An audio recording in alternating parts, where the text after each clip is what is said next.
Next to beer, this is one of the most popular beverages in the world. We are talking about coffee. Are you one of those people who can't start the day until you have a cup of coffee? The power of a good coffee is the unmistakable combination of smell and flavor, together with its subtle, invigorating effect.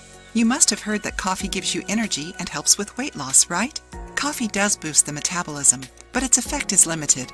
According to a study published in the British Journal of Nutrition, 3 to 4 cups of coffee per day helps prevent coronary diseases, Parkinson's disease, and type 2 diabetes.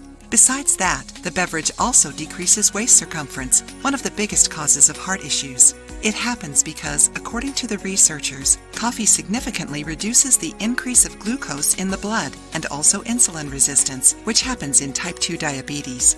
But how does coffee influence appetite and satiety?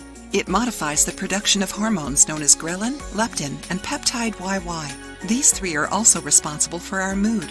Are you enjoying the video? Give it a thumbs up and share it with the coffee lovers you know.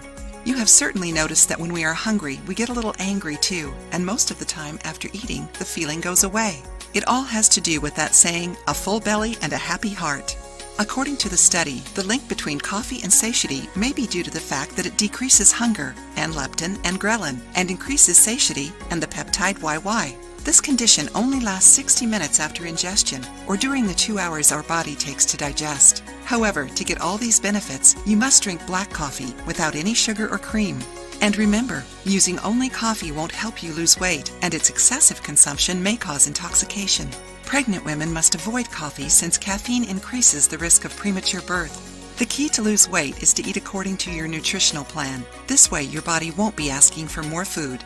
If you liked the video, give it a thumbs up and share it with your friends. For more recipes and tips, subscribe to the channel.